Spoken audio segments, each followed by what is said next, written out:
একজন মানুষ সর্বপ্রথম কোন জিনিসের প্রেমে পড়ে জানেন? মানুষ কিসে প্রেমে পড়ে? আসুন আমরা দেখি ভিডিওটি মিজানুর রহমান আজারি কি বলে।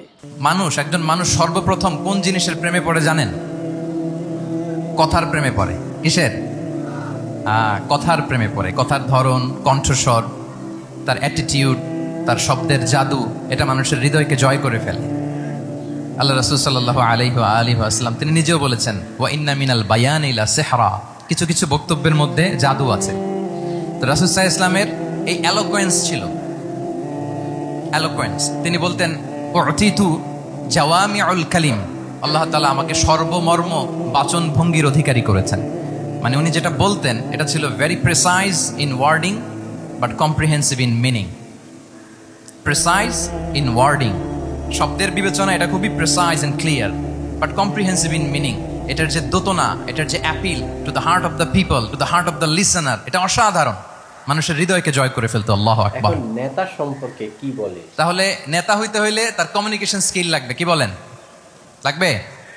এখন নেতা আসছে, উনি বক্তব্য করতে পারতেছে না, তাহলে কি নেতা হইতে পারবে? পারবে না। তাহলে পাবলিক স্পিকিং, কমিউনিকেশন স্কিল, এটা ইটস এ মাস্ট, এটা নেতার লাগবে। যেমনটি রাসূলুল্লাহ সাল্লাল্লাহু আলাইহি ওয়া আলিহি ওয়াসাল্লামের ছিল। উনি সর্বমর্ম বাচন ভঙ্গের অধিকারী ছিলেন। বলতেন কম, কিন্তু এটার অ্যাপিল ছিল অনেক বেশি, এটার ব্যাখ্যা হয়ে যেত অনেক।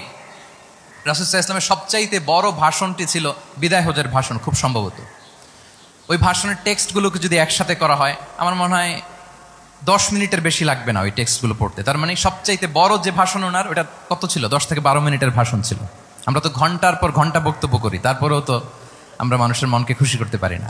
উনি সেই যে 1400 বছর আগে 10 মিনিটের একটা ছোট্ট ভাষণ দিলেন, গোটা বিশ্ব আজও হাবুডুবু খায় ওই ভাষণের ভেতর, ঠিক কিনা বলেন? তাহলে উতিতু জাওয়ামিউল কালিম, আমি ভেরি গুরুত্বপূর্ণ, অনেক গুরুত্বপূর্ণ একটি কথা বলতে চাই। সর্বমর্ম বাচন ভঙ্গির অধিকারী। সুবহানাল্লাহ। Very precise and clear. কতটা প্রেসাইজ এন্ড ক্লিয়ার ছিল রাসূল সাল্লাল্লাহু আলাইহি ওয়াসাল্লামের বক্তব্য? আম্মাজান আয়েশা রাদিয়াল্লাহু তাআলা আনহা বলেন, লাউ আদ্দাহুল আদু লা আহসাহু, তিনি যখন বক্তব্য করতেন, কেউ যদি চাইতো যে দেখি কয়টা শব্দ বললেন বক্তব্যে, কয়টা বাক্য বললেন, চাইলে মুহূর্তে গুনে ফেলা যেত সেটা। এত প্রেসাইজ এন্ড ক্লিয়ার বক্তব্য ছিল যে তিনি কয়টা বাক্য ব্যবহার করেছেন, কয়টা শব্দ ইউজ করেছেন এই বক্তব্যে, চাইলে যে কেউ গুনে ফেলতে পারত। এবং তিনি খুবই শুদ্ধ আরবিতে কথা বলতেন, আফসাহুল লিসান ছিলেন। বিশুদ্ধ ভাষায় কথা বলতে পারা এটা অনেক জরুরি। রাসূল সাল্লাল্লাহু আলাইহি ওয়াসাল্লাম অত্যন্ত বিশুদ্ধ আরবিতে কথা বলতেন, এবং বিশুদ্ধ আরবি জানাটা বা বিশুদ্ধ ভাষাটা এত জরুরি যে আল্লাহ তাআলা তার প্রিয় হাবিবকে এই বিশুদ্ধ ভাষা শেখানোর জন্য মায়ের বুকের দুধ খাওয়া থেকে বঞ্চিত রেখেছিলেন। আই রিপিট, আমি আবারও বলছি, বিশুদ্ধ ভাষাটা এত জরুরি যে আল্লাহ তাআলা তার প্রিয় হাবিবকে মায়ের বুকের দুধ থেকে বঞ্চিত রেখেছেন শুধু বিশুদ্ধ ভাষার জন্য। তো প্রিয় শ্রোতা বন্ধু, আপনাদের অসংখ্য ধন্যবাদ ভিডিওটি কন্টিনিউ করার জন্য। এরকম ইসলামিক ভিডিও পেতে অবশ্যই আমার চ্যানেলটি সাবস্ক্রাইব করবেন আর ভিডিওটিতে একটি লাইক করে দিবেন। ধন্যবাদ সবাইকে।